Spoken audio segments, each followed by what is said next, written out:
Hello again, everyone. It's Todd Staruch, the horror nerd, here at Eternal Con on Long Island. We are having a blast at the show today. It is jumping. A lot of people here having a great time. We have a great lineup of celebrities.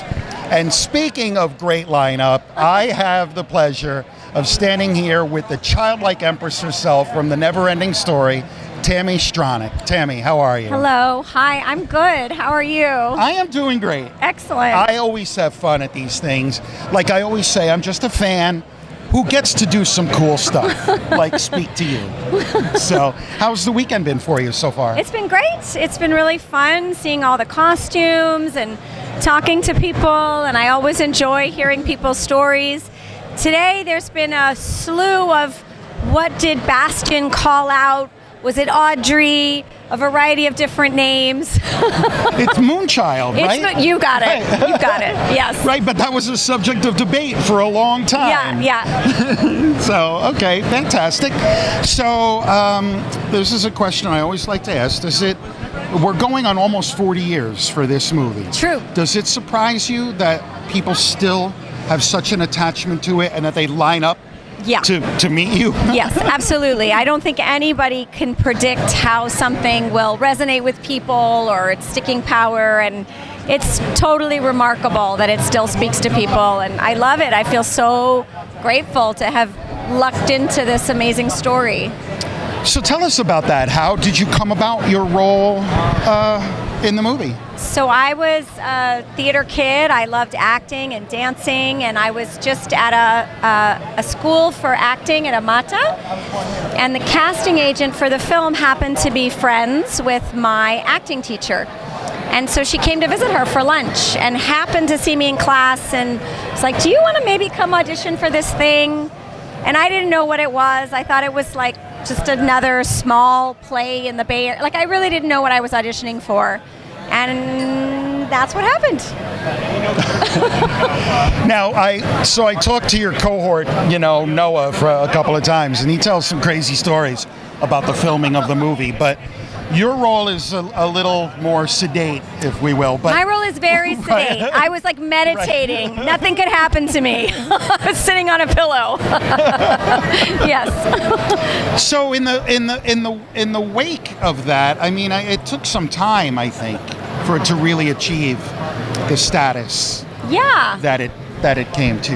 I think it's really interesting where like some films like come out and initially they're not really loved. I mean, I heard that even like The Dark Crystal was like that. Mm-hmm. Like it was sort of considered a flop, but then over time everybody started to love it. And I think the Neverending Story kind of came out and it didn't have a big impact, and then over time. But I think it's kind of nice when, that happens, and it's really the fans that make the story stay alive and not the machine, What do you think it is about this particular movie that has caused it to have such staying power? Because there are a ton of movies from the 80s that have long fallen into obscurity.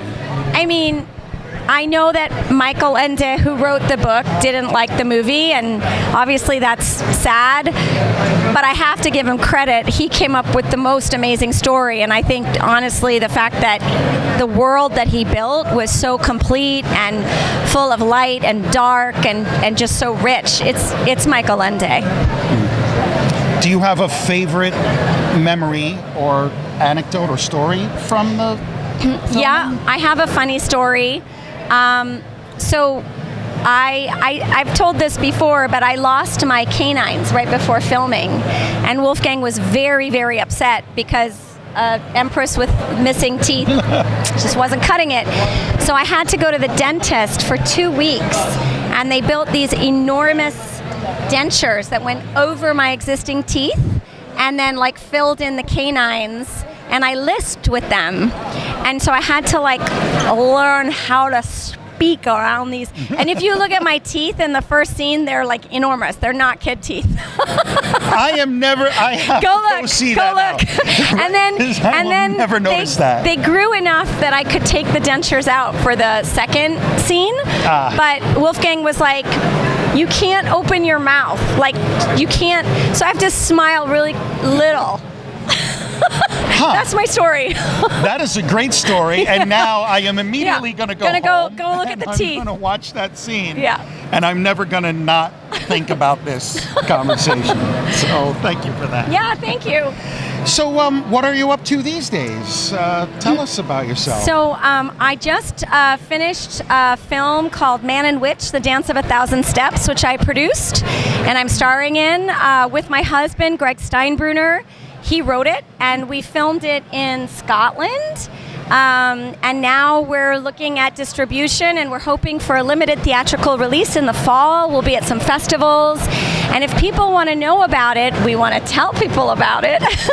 So they should go to manandwitch.com and sign up for the newsletter, and we have updates and things, and it's been amazing. We have Christopher Lloyd in it, and we have Sean Astin voicing our Jim Henson Creature Shop puppets. So it's a super 80s nostalgia fest. It's fantasy, and it has a little bit of a modern twist. That's cool. We're going to have to follow that. I look forward to seeing that. Yeah. So great. So before I leave you be, do you have any final words for the fans out there? No, just come on down to Eternal Con. I'll be here tomorrow, and I hope I see you here then. Fantastic. Tammy, thank you so much for a few minutes of your time. My It was a pleasure. joy to meet you. Like I said, I'm just a fan at heart. So it is a thrill for me to get to meet all of my heroes from you. movie and film land. So thank you so much for your time. Thank you. Tami Stronach, everybody from the Neverending Story here at Eternal Con on Long Island. I'm Todd Struch, the Horror Nerd, signing off. We will see all of you in the next interview.